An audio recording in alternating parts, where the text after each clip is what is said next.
আপনি যত internationally famous হন কোনোই লাভ নাই যদি আপনার মায়ের লাশ পচে থাকে 9 দিন, আপনার ওই সন্তান কুসন্তান ওই শিক্ষার আমাদের শিক্ষা ছি আমার থুতু দিতে ইচ্ছা করে ওই শিক্ষা ব্যবস্থার উপর, যারা এদেরকে সচিব বানিয়েছে, যারা এদেরকে প্রফেসর বানিয়েছে, যারা এদেরকে মন্ত্রণালয়ে চাকরি দিয়েছে।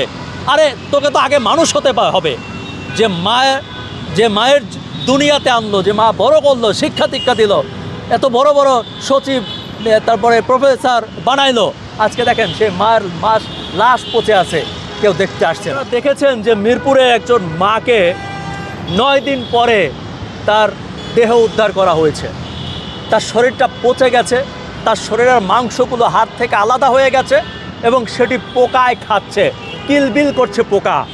সারা বিছানা থেকে ফ্লোরে তার লাশের খণ্ডিত অংশ ছড়িয়ে ছিটিয়ে আছে। কি বিভৎসদের দৃশ্য, আমার অবাক লাগে। দেখেন এই মহিলা কিন্তু সেই মহিলা না, এই যে একজন দরিদ্র মহিলা বলেন, একজন কাজের মহিলা বলেন, রাস্তায় ছুঁয়ে ছিল মহিলা বলেন, তা না। এই মহিলা অত্যন্ত জ্ঞানী, শিক্ষিত এবং আধুনিক একজন মা, যার 3-4টি সন্তান আছে, যার একজন সন্তান যুগ্ম সচিব, আমরা জানতে পেরেছি তিনি একটা বড় মন্ত্রণালয়ের দায়িত্বে আছেন। তার একজন সন্তান বুয়েটের শিক্ষক, তার একজন সন্তান কানাডাতে থাকে এবং তার একটি মেয়ে বাংলাদেশে থাকে, সে একজন প্রফেসর, তার স্বামী একজন প্রফেসর। তার মানে কি, আপনি সব দিক বিবেচনা করলে এরা হচ্ছে সমাজের সর্বোচ্চ স্তরের মানুষ। তারা মানুষকে শেখায়, মানুষকে জ্ঞান দেয়, সমাজকে ভালো করার জন্য কাজ করে, দেশে দুর্নীতি মুক্ত করার জন্য কাজ করে। এরা আমাদের আইডল, এদেরকে রাস্তাঘাটে দেখলে আমি স্যালুট দিই। অথচ তার মা ঘরে মরে আছে 8 দিন ধরে, একটা সন্তানও খবর নেয় নাই।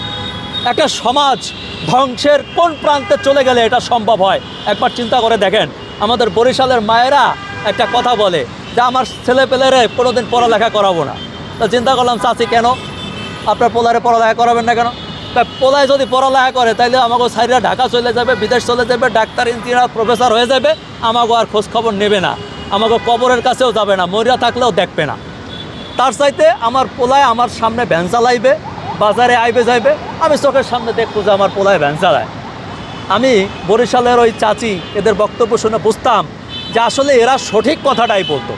কোনো সন্তানকে আপনি যে উচ্চশিক্ষিত করবেন, আজকে উচ্চশিক্ষা আমাদেরকে কী দিচ্ছে? উচ্চশিক্ষা উপহার দিচ্ছে আপনার লাশ।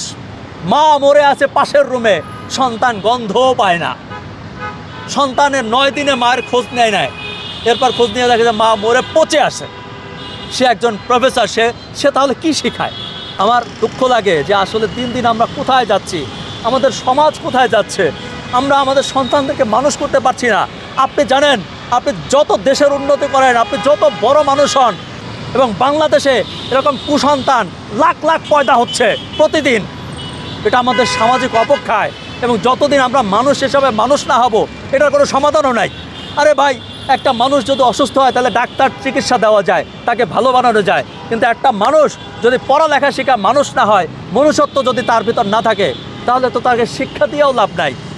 এই যে সন্তানরা, এরা তো কলেজে পড়েছে, বিশ্ববিদ্যালয়ে পড়েছে, এরা শিক্ষিত হয়েছে, প্রফেসর হয়েছে, এরা সচিব হয়েছে, কিন্তু দেখেন একটা দুঃখকে, মানুষ হতে পারে নাই। আসলে মানুষ হতে হবে। আমাদের কোনো শিক্ষা বোধহয় এখন আর আমাদেরকে মানুষ বানায় না। আমি জানি না এর সমাধান কোথায় বা এর কী উপায় আছে আমাদের। আমি সবাইকে অনুরোধ করব যার যার সন্তানের দিকে খেয়াল রাখতে, এবং বাচ্চাদেরকে শুধু ডাক্তার, ইঞ্জিনিয়ার, সচিব বানাইলে হবে না, মানুষ বানাইতে হবে।